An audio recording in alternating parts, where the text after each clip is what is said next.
evening. Sources are telling headlines today that money meant for arms and ammunition will now be used for meeting fuel expenses and salaries. Owing to multiple factors, the Ministry of Defence has overshot its revenue budget. When it sought additional funds from the Finance Ministry, the demand was rejected. The Finance Ministry advised the MOD to divert 7,000 crores from its capital acquisition funds for its other expenses. The same has been agreed upon. All right, so some kind of austerity measure that we're seeing here. The Finance Ministry saying that the Ministry of Defence will have to manage its expenses out of the funds that's already available with it. Jugal Purohit is getting us this story.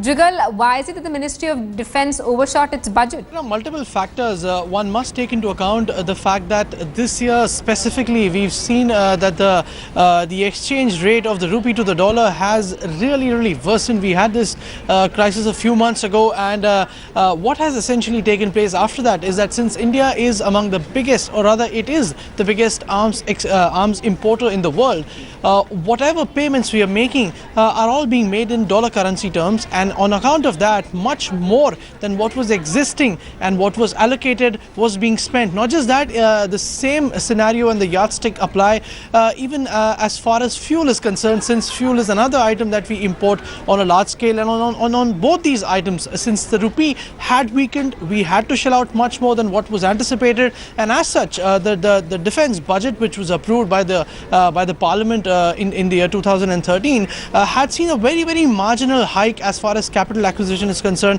as far as revenue is concerned. So all of this, it's a double whammy of sorts, where on one side you have little money, and on the other side the value of the same has gone down because of the rupee weakening up. So both these factors have essentially contributed towards this move, where you, of course, before you purchase a newer arm or purchase new ammunition for your forces, you need fuel to keep the forces going. You need salaries to be paid so that the forces can continue, and there's no crisis of that sort which can obviously have a repercussion on the morale. Right. So it's keeping these two factors in mind that the Defence Ministry had sought from the Finance Ministry additional funds so that it could make its payments as well as continue its modernization. But for reasons best known to the Finance Ministry, it rejected this demand. Instead, it advised the Ministry of Defence to actually divert its funds, and as such, we are coming to the closure of this financial year, and there were some funds left with the Ministry of Defence, which it was asked to then divert so that these expenses could be met.